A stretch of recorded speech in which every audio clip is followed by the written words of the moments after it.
শেষ, আগামী মাসে আমাদের কি হবে? পরীক্ষা হবে। সবার মোবাইলে কি গেল মেসেজ, তাহলে আমাদের কি করতে হবে? পরীক্ষার জন্য প্রস্তুতি নিতে হবে।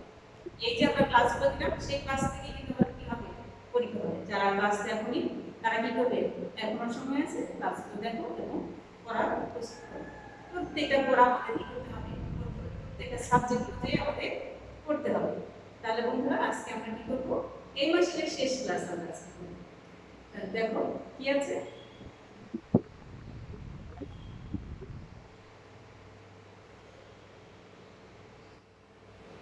আচ্ছা দেখো তো এখানে কিসের ছবি দেখা যাচ্ছে? কত কিছু ছবি এখানে দেখো। একটা ছবি এখানে বিভিন্ন রকমের, এগুলোকে কি বলা হয়? এই যে ছবিগুলো আমরা এগুলোকে চিনি। কি জিনিস এটা? দেখো তো এটা হলো একদম বিভিন্ন ধরনের অণুজীব। এটা কি? এটাকে কি বলা হয়? আচ্ছা আর এখানে দেখো বিভিন্ন ধরনের কৌটার মধ্যে কি আছে? শস্যজনক জিনিস আছে, খাদ্যদ্রব্য যেটাকে বলা হয় খাদ্যদ্রব্য আছে, এখানে বয়মে ভরা আছে। এখানে আছে কি? বিভিন্ন ধরনের আচার। তাহলে এই যে জিনিসগুলো আছে, তাহলে এইটা কেন করা হচ্ছে, এটা কেন হচ্ছে, আর এই যে ছবিগুলো, এই ছবিগুলো কিসের ছবি? এই ছবিগুলো থেকে আমরা আজকে বুঝতে পারবো যে আমাদের আজকে পড়াটা। তাহলে এটাকে বলা হয় কি? এই যে জিনিসগুলোকে বলা হয় অণুজীব। তাহলে আজকে আমাদের পড়া কি? আজকে আমাদের পড়া হলো খাদ্য নষ্ট হওয়ার কারণ। খাদ্য নষ্ট হওয়ার কারণটা কি? খাদ্য কিসে নষ্ট হয়? এই যে অণুজীব দ্বারা নষ্ট হয়। আমরা যে ছবিগুলো দেখলাম সেই ছবিগুলো হলো কি? অণুজীব। সেই অণুজীব দিয়ে কি হয়? খাদ্য নষ্ট হয়।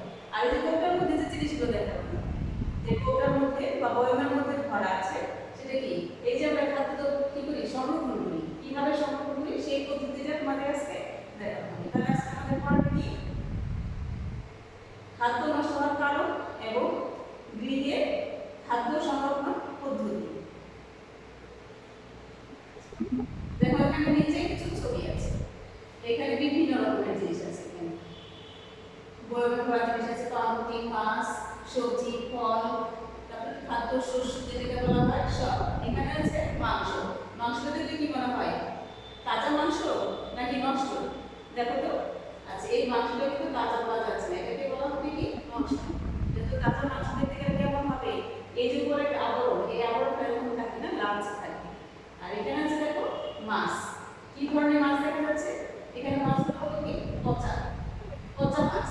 আর এখানে আছে বয়মের জিনিস, এখানে খাদ্য শস্য বয়মে ভরা আছে। তাহলে আমরা সাথে দেখো কি লেখা আছে? কোনো খাদ্যই স্বাভাবিকভাবে অনেকদিন ধরে ঘরে রাখা যায় না। আচ্ছা আমরা যে খাদ্যদ্রব্যগুলো বাজার থেকে আনি, প্রত্যেকটা পরিবারে আমরা কিন্তু না খেয়ে থাকি। সবাই কি করি? খেয়ে বেঁচে আছি, না খেয়ে মানুষ বাঁচে। তাহলে আমাদের কি করতে হয়? কেউ কি করে? প্রতিদিনের বাজার প্রতিদিন করে। আবার অনেক সময় কি করতে হয়? বাজার মজুত করে রাখতে হয়। এক মাসের বাজার একবারে করে রাখে। যাদের টাকা পয়সা নাই বা মধ্যবিত্ত ফ্যামিলিতে অন্তত চালটা কি করে? একবারে বাজার থেকে কিনে নিয়ে আসে। আর মাছ যেহেতু কি করতে হয়? পচে যায়, সেই মাছটাকে আমরা প্রতিদিন না আনলেও কি করি? সপ্তাহে 2 দিন মাছ কিনে সেটাকে জাল দিয়ে হোক, আর যাদের ঘরে ফ্রিজ আছে ফ্রিজে রেখে আমরা কি করি? খাই। তাহলে এই যে জিনিসগুলো মাছ মাংস বাজার থেকে এনে অনেকক্ষণ যদি আমরা বাইরে রেখে দিই তাহলে কি হয়ে যায়? নষ্ট হয়ে যায়। তাহলে সেটাকে কিভাবে রাখতে হবে? খোলা জায়গায় রাখলে নষ্ট হয়ে যায়। তাহলে আমরা কি দেখো, যেমন ফল সবজি নরম হয়ে যায়, খোসা কুঁচকে যায়, কালো দাগ পড়ে, চিটি পড়ে, দুর্গন্ধ বের হয়। কারণ মাছ মাংস পচে গেলে কি হয়? দুর্গন্ধ বের হয়। সবজি অনেক সময় কি হয়? যদি পচে যায় তাহলে গন্ধ বের হয়, দুর্গন্ধ বের হয়। এরপর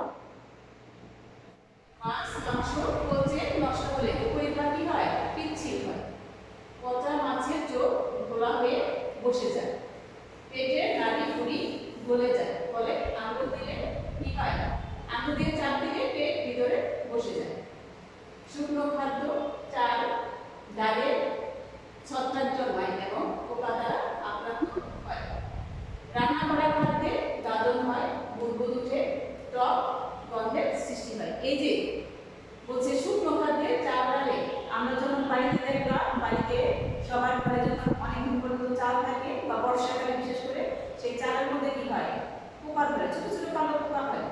তারপরে কি হয়? আমরা যদি ভাত 2 দিন রেখে দিই, পানি দিয়ে ভাত রেখে দিই, দেখবে কি হবে, সেই পানি ভাতের মধ্যে কি উঠে, বুদবুদ উঠে, এছাড়া কি হয়, একটা টক টক গন্ধ বের হয়। তারপর কি আছে এখানে, এই যে আমরা যখন একটা পাউরুটি রাখি বা মিষ্টি শিরা রাখি, সেখানে কি হবে, অনেকদিন পরে যদি ঢাকনাটা ভালো মতো লাগানো না থাকে বা ঢাকনাটা নষ্ট থাকে, সেখানে ওই চিনি শিরার মধ্যে বা পাউরুটির মধ্যে কি উঠে, যেমন সাদা সাদা একটা, সেটাকে বলা হয় গাদন, যেটা ছত্রাক। আচ্ছা, তাহলে এই যে মাছ, বাড়িতে মাছ, বাজার থেকে মাছ আনার পরে মা আগে দেখে কি মাছটা ভালো কিনা। বাজারে যখন তোমার বাবা যায় বা মা যায় বা তুমি যদি সাথে যাও, দেখবে কি হয়, মাছের বাজারে গন্ধ। কেন গন্ধ? মাছের একটা গন্ধ আছে, তারপর অনেক সময় মাছ কি থাকে, পচা থাকে। সেই মাছটা কি হয়, একটা টিপ দিলে পরে বোঝা যাবে যে কি মাছটা নষ্ট হয়ে গেছে, সেই মাছটা একটু কেউ কিনতে চায়। তাহলে আমরা যখন বাজার থেকে জিনিস কিনে নিয়ে আসি, আগে মাছ মাংস কি করতে হয়, দেখতে হবে, সেটা আগে ভালো মতো পরিষ্কার করে কি করতে হবে, ফ্রিজে রাখতে হবে। আচ্ছা, এবার দেখি এই যে অনুজীবগুলো তোমাদের প্রথম ছবিতে দেখালাম, সেই অনুজীবগুলোর কি আছে, কিছু বৈশিষ্ট্য আছে। সেই বৈশিষ্ট্যগুলো কি দেখি, আমাদের চারপাশে, বাতাসে, মাটিতে ও পানিতে ব্যাকটেরিয়া, ইস্ট, মোল্ড বা ছত্রাক ইত্যাদি অসংখ্য জীবাণু ছড়িয়ে আছে। এদের বৈশিষ্ট্যগুলো হলো কি, এই যে অনুজীবগুলো আছে সেটা কিন্তু আমরা খালি চোখে দেখতে পাই। এটা হলো বৈশিষ্ট্য। অনুজীবের বৈশিষ্ট্যগুলো কি?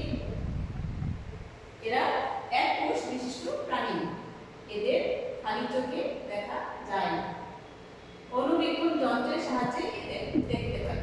তাহলে এই যে অনুজীবগুলো আমরা ছবিতে দেখলাম, সেই ছবিতে যে অনুজীবগুলো আছে একটু বড় হয়ে আছে, কিন্তু এটা এই অনুজীবগুলোকে কিন্তু কি করা যায় না, খালি চোখে দেখা যায়। দেখতে হলে কি লাগবে, অনুবীক্ষণ যন্ত্র লাগবে। কিন্তু আমরা কি দিয়ে বুঝতে পারি, যখন শাকসবজি ফলমূল পচে যায় তখন বুঝতে পারি যে এই জিনিসটা নষ্ট হয়ে গেছে।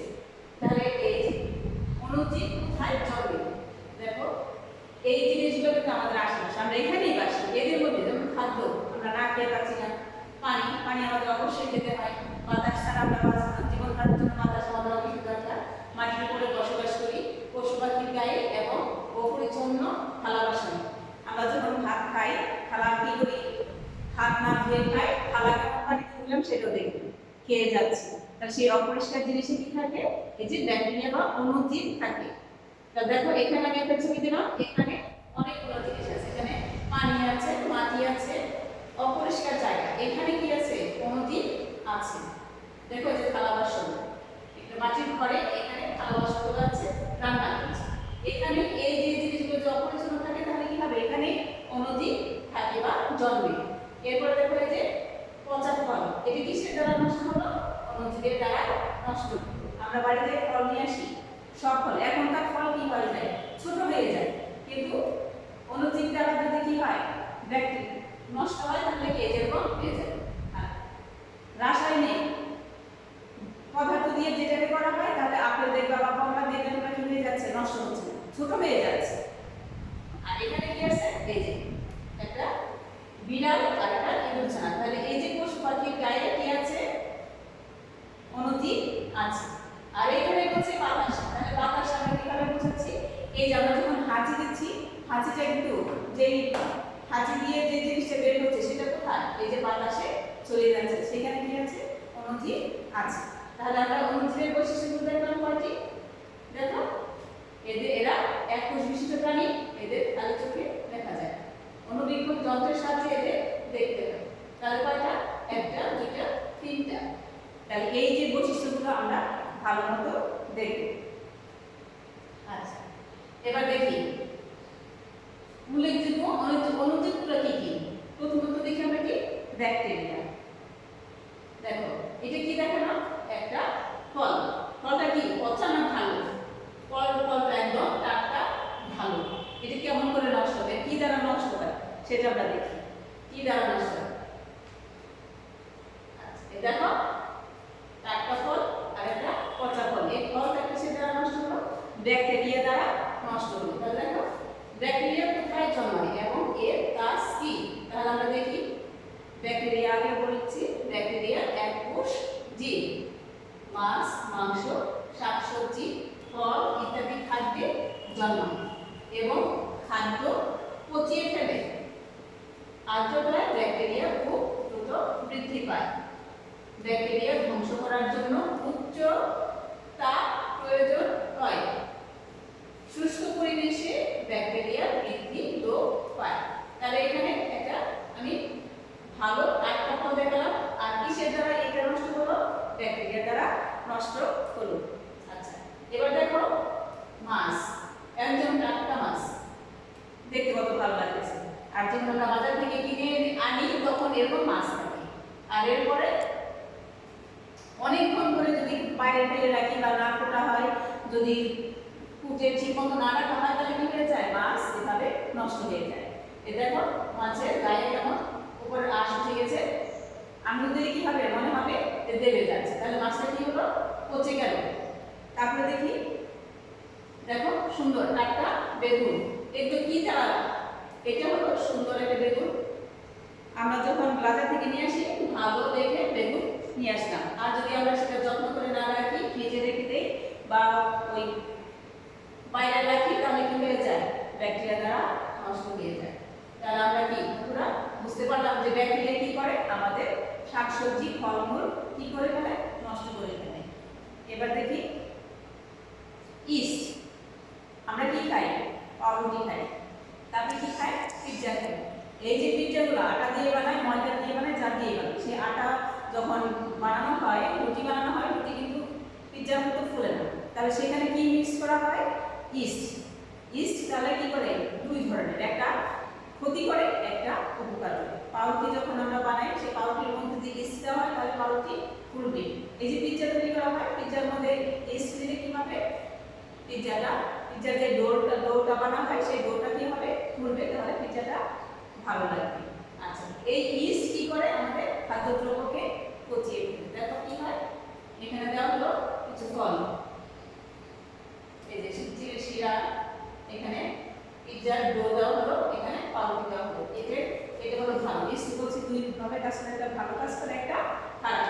তাহলে দেখো ইস্ট হচ্ছে এক কোষ বিশিষ্ট অণুজীব যা পানি ও বাতাসের উপস্থিতিতে দ্রুত বৃদ্ধি পেয়ে খাদ্যকে কি করে?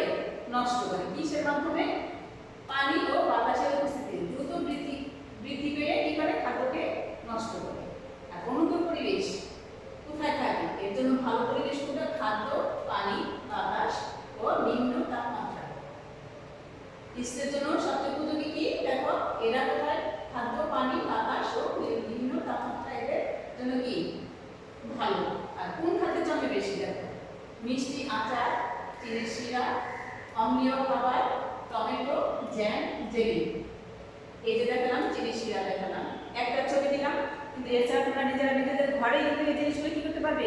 দেখতে পারবে। তোমরা রেখে দাও, তাহলে তোমরা বুঝবে। আচারের মধ্যে দেখবে অনেকদিন হয়ে গেলে একটু খেয়ে যদি রেখে দাও, অনেক সপ্তাহ পরে গিয়ে দেখবে কি সেই জিনিসটা উপরে সাদা সাদা হয়ে গেছে। আচ্ছা, খাদ্যের পরিবর্তন করে ফেলে। দেখো ফেনা হবে, টক স্বাদ হবে, বিষক্রিয়া হবে। এই যে একটা জিনিস দেখালাম এখানে, এটা কিন্তু জিনিসটা এটার উপরে কি করে গেছে? ইস্ট জমা হয়েছে, যেটা আমরা দেখি সাদা সাদা হয়ে গেছে, এটা খাওয়া যাচ্ছে না। তাহলে এটা খেতে গেলে কি হবে? টক টক লাগবে, আর আমাদের পেটের সমস্যা হবে, বা এটা হলো বিষক্রিয়ার আক্রান্ত, এটা আমরা খেতে পারছি না, নষ্ট হয়ে গেছে। আমরা বলি কি যে নষ্ট হয়ে গেছে, খাওয়া যাবে না। আচ্ছা, উপকারী ইস্ট পাউরুটি ফুলে উঠতে সাহায্য করে, নান, পিৎজা তৈরিতে বেশ উপকারী। আমরা আগে বলছি যে নান আর পাউরুটি, আমরা যখন রুটি বানাই, আটা রুটি ঘরে যখন সকালবেলা রুটি খাই, সেই রুটিতে কিন্তু ইস্ট দেওয়া হয়। যখন সেই ডোটার মধ্যে ইস্ট দেওয়া হবে, সেটা কি হবে? ফুলে অনেক বড় হয়ে যাবে, তখন সেটা কি হয়? পিৎজার মতো হবে। আচ্ছা, দেখো এখানে একটা টমেটো দেখো, ভালো টমেটো, আর একটা যেটা গোটা ছেড়ে নষ্ট হয়ে গেছে। তাহলে কিসের প্রভাবে? ইস্টের প্রভাবে। আচ্ছা, ইস্ট বাতাসের অভাবে বাঁচতে পারে না, উত্তাপ দিয়ে ইস্ট মেরে ফেলা যায়। এবার দেখো ছত্রাক, এটা হলো আরেকটা অণুজীব। অণুজীব কয়টা? এই যে আমরা যে জিনিসটা একটা দেখলাম ব্যাকটেরিয়া, আবার দেখলাম কি এখন? ইস্ট। এবার হলো ছত্রাক।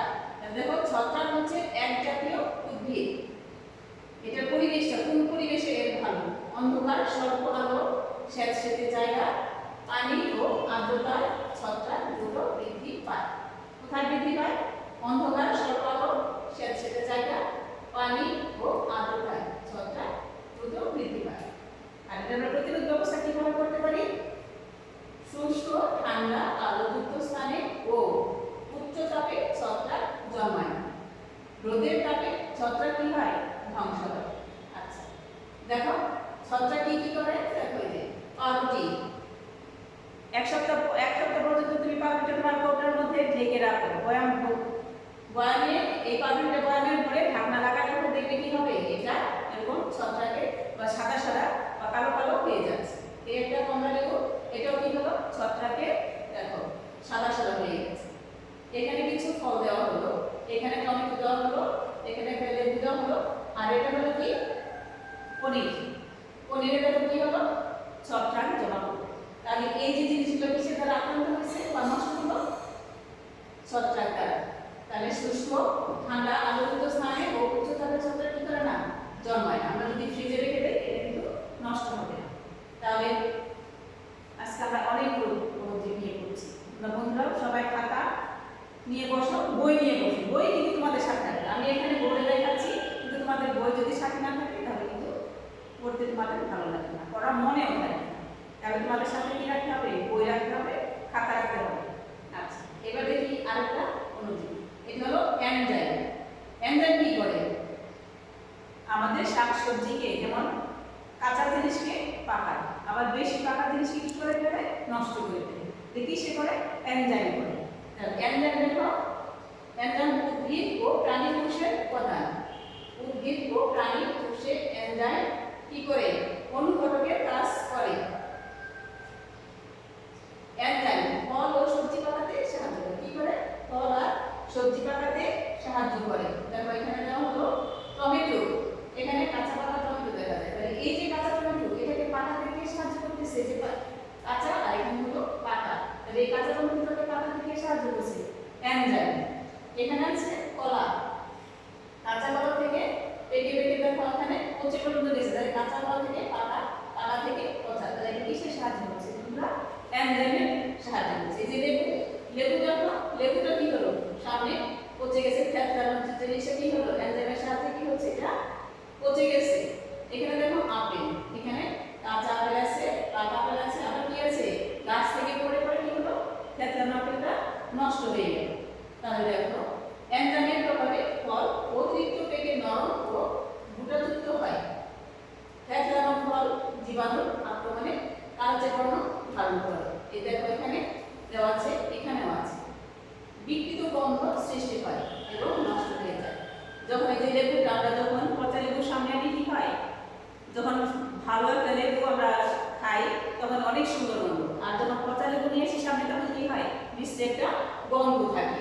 এই যে আপেল আমরা ভালোটা খুব সুন্দর করে খাই, মজা করে খাই, আর যখন পচা আপেল থাকে সেটা আমরা কিন্তু খাই না, তখন কি হয়? পচা গন্ধ বের হয়। আচ্ছা প্রতিরোধ ব্যবস্থা। তাপ যত কম থাকে এনজাইমের কাজ তত কম হয়। দেখো 80 ডিগ্রি সেন্টিগ্রেড এর অধিক তাপে খাদ্য বস্তুকে কি করে? উত্তপ্ত করলে এনজাইম নষ্ট হয়ে যায়। আচ্ছা এবার আমরা দেখি রাসায়নিক বিক্রিয়া। ফল ও সবজি রাসায়নিক উপাদান অ্যাসিড ও ট্যানিন বাতাস ও পানির সংস্পর্শে রাসায়নিক বিক্রিয়া ঘটায়। এর ফলে খাদ্যের বর্ণ, গন্ধ ও স্বাদের পরিবর্তন হয় এবং খাদ্য নষ্ট হয়ে যায়। বন্ধুরা খাতা পান, খাতার মধ্যে একটু লিখে রাখো। যদি লিখে না রাখো তোমাদের ছোট প্রশ্ন করা হবে পরীক্ষার। যদি বড় প্রশ্ন না আসে, সৃজনশীল প্রশ্ন না থাকে, তোমাদের কি হবে? বহু নির্বাচনী প্রশ্ন দিয়ে কি হবে? পরীক্ষা হবে। তাহলে তোমাদের এই যে পড়াগুলো পড়াচ্ছি সেখান থেকে যদি কি হবে? তোমাদের ছোট ছোট প্রশ্ন করা হবে, বহু নির্বাচনী প্রশ্ন করা হবে। তাহলে তোমাদের কি করতে হবে? পড়া রেডি করতে হবে, খাতায় লিখতে হবে। আচ্ছা প্রতিরোধ ব্যবস্থা দেখো, রাসায়নিক বিক্রিয়া রোধ করতে হলে 0 ডিগ্রি সেলসিয়াস তাপমাত্রায় ফলমূল সংরক্ষণ করা ভালো। আমরা কিভাবে সংরক্ষণ করি? যেমন সব মৌসুমে সব রকম ফল পাওয়া যায় না, বাকি আমরা যেমন আচার করি, যেমন এক মৌসুমে বড়ই পাওয়া যায়, সব মৌসুমে সেই বড়ই পাওয়া যায়। সেই বড়ইটাকে আমরা কি করতে পারি? রোদে শুকিয়ে কি করতে পারি? আচার তৈরি করে রাখতে পারি, বা এমনিও রোদে শুকিয়ে আরেক মৌসুমে সেটা খেতে পারি। বেশি টমেটো কি করতে পারি? আমরা চাটনি করে রাখতে পারি। আম থাকে, তারপরে কি থাকে? বিভিন্ন ধরনের ফল আমরা কি সবজি এরকম দেখো এখানে কোবরায় করে রাখা আছে বিভিন্ন ধরনের কি সবজি আছে, ফলও আছে এখানে। এটা কি করা হয়েছে? সংরক্ষণ করা হয়েছে। কিভাবে? একটা আছে এই যে হলুদ আর কি দিয়ে লবণ সরিষা দিয়ে কি করা হলো, রোদে শুকিয়ে আচার করবো। মানে এটা আমরা এক মৌসুমের জিনিস আমরা অন্য মৌসুমে কি করতে পারবো, খেতে পারবো। এখানে আছে দেখো তেঁতুলের আচার। এই যে আচারটা রোদে শুকিয়ে কিন্তু করা হবে। আমরা এটা আম দিয়ে, আম সত্য যেটা বলা হয়, আম সত্য রোদে শুকিয়ে কিন্তু সেভাবে সংরক্ষণ করা হয়। তাহলে দেখো খাদ্য শুকিয়ে পানি সম্পূর্ণরূপে বের করে এবং বোতলে বায়ু শূন্য পরিবেশ সৃষ্টি করে ফলমূল সংরক্ষণ করলে রাসায়নিক বিক্রিয়া কম ঘটে। আমরা যখন আচার করি, চুলায় জ্বালাই করি বা ওই রোদে শুকিয়ে করি, আমরা কিন্তু ভিজা বা ওই পানি সহ সেই বোতলের মধ্যে বা বয়মের মধ্যে ভরি না। সেই বয়মটাকে কি করতে হয়, একদম শুকিয়ে নিতে হবে, মুছে একদম শুকনো করে নিতে হয় তেল দিয়ে ভালো করে। তারপর আমরা সেটার মধ্যে কি রাখি, আচার করি। যে আচারটা অনেকদিন পর্যন্ত কি থাকে, ভালো থাকে। আবার কি হয়, মাঝে মাঝে রোদে দিলে সেই খাবারটা কি হয়, আরো ভালো হয়। আচ্ছা, সংরক্ষণের অনুপযুক্ত স্থান, যাদের গ্রামের বাড়িতে দেখবে কি আছে, গোলা ঘর আছে বা ওই একটা ঘরে বা দুইটা বেশি ঘর থাকে না, শহর অঞ্চলে যারা আমরা থাকি একটা ঘরের মধ্যেই বা দুইটা ঘরের মধ্যেই আমাদের সবকিছু করতে হয়। রান্নাঘর ছোট, কিন্তু সেই রান্নাঘরের মধ্যে চালের চালের কৌটো বলো, ডালের কৌটো বলো বা আমাদের চাল যা যা কিছু আছে সবকিছু একটার মধ্যে রাখতে হয়। আর গ্রামের গেলে দেখতে পাবে কি, সেখানে গোলাঘর আছে, সেই গোলাঘরের মধ্যে ধান, চাল, তারপরে বিভিন্ন ধরনের গরিব ফসল যেগুলো হয় সেগুলো রাখা হয়। সেখানে কিন্তু ধুলাবালি থাকে, আবার অনেক সময় কি হয়, ইঁদুরের উপদ্রব হয়। তাহলে সেটা আমাদের জন্য ব্যবস্থাটা কি রাখতে হবে, ভালো রাখতে হবে, যেন পোকামাকড় বা বিভিন্ন ইঁদুর ময়লা এগুলো না ঢুকে খাদ্যকে কি করতে না পারে, নষ্ট করতে না পারে। তাহলে সংরক্ষণের স্থানটা কি করতে হবে, উপযুক্ত করতে হবে। আর যদি অনুপযুক্ত হয় তাহলে কি হয়, দেখো এখানে একটা ছবি, ইঁদুরে কি খাচ্ছে, ধান খাচ্ছে। এই যে ইঁদুরে ধান খাচ্ছে, আমরা এখানে কি আছে, এখানে ছত্রাক জমা হয়ে গেছে নিচে। তাহলে এই জায়গাটা কিনা ধান সংরক্ষণের জন্য উপযুক্ত না। তাহলে এখানে কি, এটা সেচের জায়গা, আবার কি দেখো ইঁদুরে ধান খাচ্ছে। তাহলে আমাদের কি করতে হবে, সংরক্ষিত শুকনো খাদ্যদ্রব্য সঠিকভাবে যথাস্থানে রাখা না হলে ধুলা, ময়লা, ইঁদুর, পোকামাকড়ের আক্রমণে খাদ্যসমূহ আক্রান্ত হয়। পরবর্তী সময়ে জীবাণু ও ছত্রাক জন্মায় এবং খাদ্য নষ্ট হয়। তাহলে এই যে ছত্রাক দ্বারা আক্রান্ত হচ্ছে, খাদ্যগুলো কি হয়ে যাবে, নষ্ট হয়ে যাবে, ধানগুলো কি হয়ে যাবে, নষ্ট হয়ে যাবে। ইঁদুর এখান থেকে কি করতেছে, ধান খেয়ে ফেলতেছে। তাহলে ইঁদুর ধান খেয়ে ফেলে সেই ধানটা কি ভালো থাকবে, ভালো থাকবে। তাহলে আমাদের সংরক্ষণের স্থানটা কি করতে হবে, উপযুক্ত করতে হবে, পরিষ্কার পরিচ্ছন্ন করে রাখতে হবে। আচ্ছা, এবার আমরা দেখি গৃহে খাদ্য সংরক্ষণ পদ্ধতি। আমি আবারও বলছি যে আমরা কি করি, এক মৌসুমের খাদ্য কি করি আর এক মৌসুমে খেতে পারি। কিভাবে, সেটা যদি আমরা সঠিকভাবে সংরক্ষণ করতে পারি, তাহলে কিভাবে সংরক্ষণ করব সেটা দেখি। আমরা প্রকৃতি থেকে যে খাদ্যগুলো পাই সেগুলো সবই পচনশীল। পচন ক্রিয়ার ফলে মানুষের উৎপাদিত খাদ্যসমূহ অনেকাংশে কি হয়ে যায়, নষ্ট হয়ে যায়। এই নষ্ট হওয়াকে রোধ করার জন্য খাদ্য সংরক্ষণ পদ্ধতি সম্পর্কে জানা দরকার। এই যে আমরা কি করি, বাড়িতে বলো, গ্রামে বলো বা যেখানেই হোক না কেন, আমরা যখন খাদ্য সংরক্ষণ করি, বাড়িতে মা বা বাবা বাজার করলো, মাসে একবার বাজার করলো বা সপ্তাহে একদিন বাজার করলো, বাজার গিয়ে যেটা ভালো লাগলো, বাবা বাজারে গেলো যেটা ভালো লাগলো অনেক নিয়ে আসলো। ধরো আমের সময় অনেক কাঁচা আম নিয়ে আসলো, কি করতে হবে, আমটা যদি আমরা যথা সময়ে সঠিকভাবে ব্যবহার না করি নষ্ট হয়ে যাবে। তার মা কি করে, সেটাকে আচার করে, তেলে করে, শিকাই করে বা রোদে শুকিয়ে করে বা বিভিন্ন রকম করে করতে পারে। এছাড়া অনেক জিনিস আছে যেটাকে আমরা কি করতে পারি, সঠিকভাবে সংরক্ষণ করতে পারি। এই সংরক্ষণ কেন করবো, কিভাবে করবো, দেখো খাদ্য সংরক্ষণ কেন, পচে নষ্ট হবে না। যদি আমরা খাদ্য সংরক্ষণ করি তাহলে কি হবে না, পচে নষ্ট হবে না। তাহলে সেই খাদ্যটা কি থাকবে, গুণাগুণ ঠিক থাকবে ও অপচয় রোধ হবে। পুষ্টিমান মূল্য বজায় থাকবে। এখানে আমরা যে খাবারটা এখানে যদি সঠিকভাবে সংরক্ষণ করি তাহলে কি হবে, পুষ্টিমূল্য বজায় থাকবে। আর কি থাকবে, মজুত করা যাবে। বলছি এক সময় যদি অনেক জিনিস আনে সেটা একবারে খেয়ে ফেলবো না, তাহলে আমরা কি করতে পারি, অনেক দিনের জন্য মজুত করে রাখতে পারি। প্রতিদিন এক খাবার খেতে আমাদের ভালো লাগে না, তাহলে কি করতে হবে, অনেকদিন পর্যন্ত আমরা সেই খাবারটা খেতে পারি।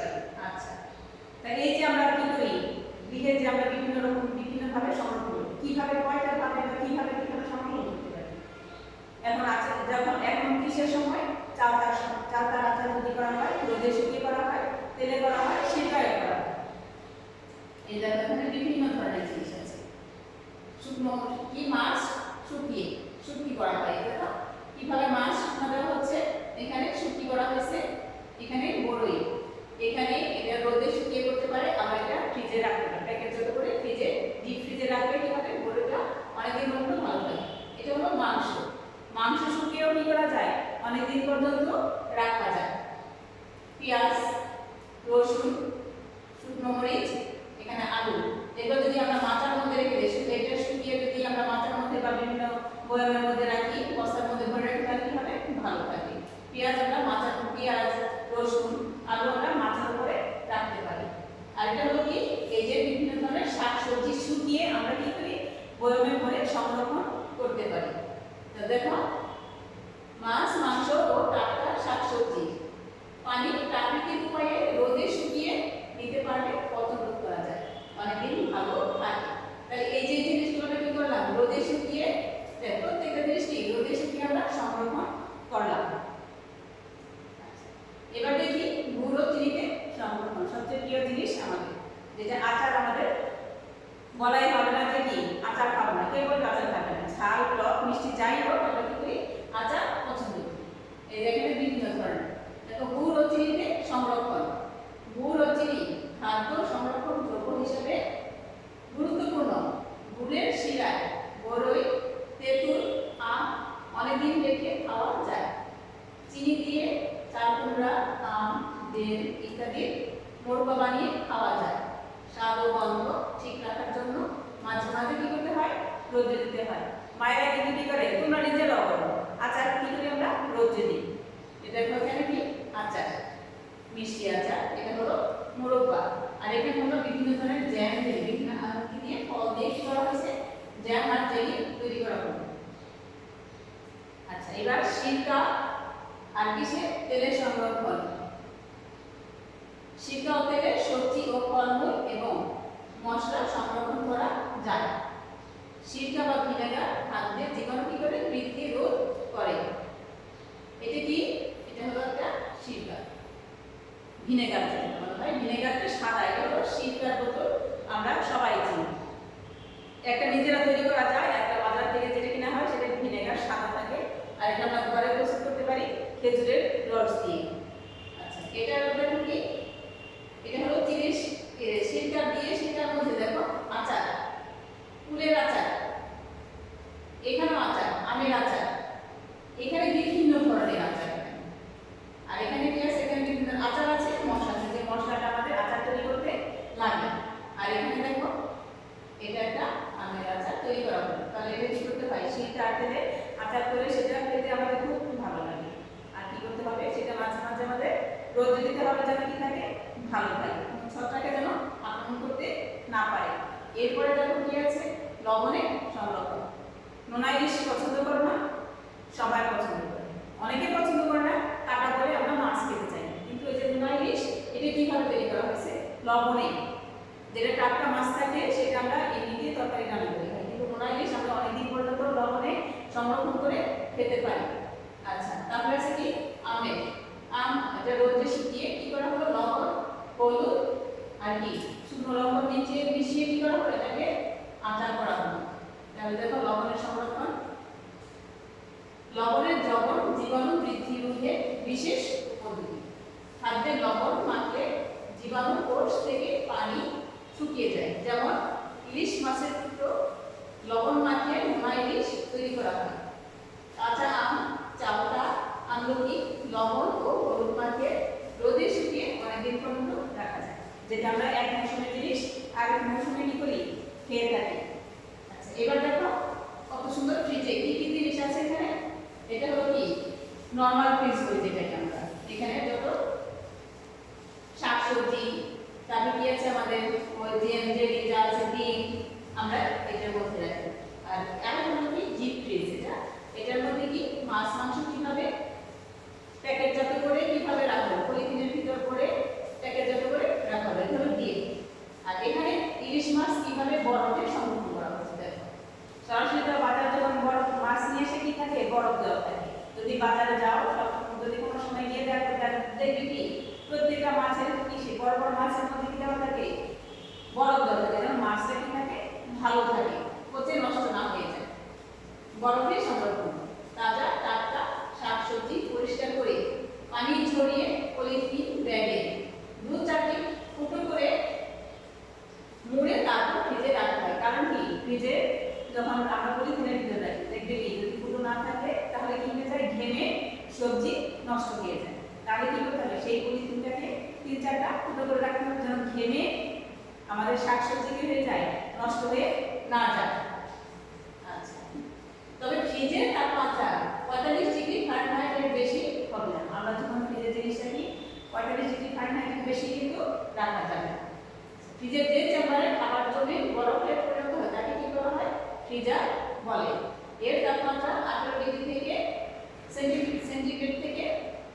সেন্টিগ্রেড পর্যন্ত হয়ে থাকে আর যে চেম্বারে খাবার বরফে পরিণত হয় না কিন্তু ঠান্ডা থাকে তাকে কি বলা হয় রেফ্রিজারেটর বলে যেটা ডিপ ফ্রিজ সেটাকে ফ্রিজার বলে আর যেটা আমরা নরমাল ফ্রিজ করি সেটাকে কি বলা হয় রেফ্রিজারেটর বলে এই রেফ্রিজারেটরে তাপমাত্রা কত থাকে 2 ডিগ্রি থেকে 6 ডিগ্রি পর্যন্ত হয় দ্রুত পচনশীল খাদ্য যেমন মাছ মাংস দুধ প্রভৃতি আমরা কোথায় রাখি ফ্রিজারে রাখি বা ডিপ ফ্রিজে রাখি আমরা সাধারণত বলি কি ডিপ ফ্রিজ আর নরমাল ফ্রিজ নরমাল মানে যেখানে কি হয় খাবার একদম গরম হলে কিন্তু ঠান্ডা থাকে ভালো থাকে আর আমরা যখন ডিপ ফ্রিজে মাছ মাংস রাখি সেটা কি হয়ে যায় একদম গরম হয়ে যায় সেটা অনেকদিন পর্যন্ত আমরা খেয়ে থাকি আচ্ছা তাহলে বন্ধুরা আমরা কি করলাম আজকে খাদ্য সংরক্ষণ আর খাদ্য কিভাবে হচ্ছে নষ্ট হয়ে যায় কি দ্বারা নষ্ট হচ্ছে সেই সম্বন্ধে জানা তাহলে কি কি দিয়ে নষ্ট হয়ে যায় অণুজীব সেই অণুজীবগুলো কি কি সেটা সম্বন্ধে আমরা আজকে পড়লাম তাহলে বন্ধুরা তোমরা সবাই কি করবে বাড়িতে ভালো করে পড়বে আবার বলি খাতার সাথে রাখবে যখন তোমরা এই ক্লাস দেখবে তখনও কিন্তু তোমাদের খাতার সামনে রাখতে হবে ছোট ছোট প্রশ্ন তৈরি করবে সেই প্রশ্নগুলো থেকে কিন্তু কি হবে আমাদের পরীক্ষা হবে তাহলে তোমরা সবাই পরীক্ষার জন্য প্রস্তুত হও আগামী মাস থেকে নিশ্চয়ই পরীক্ষা হবে তাহলে সবাই ভালো থাকো সুস্থ থাকো আগামী ক্লাসে দেখা হবে ধন্যবাদ।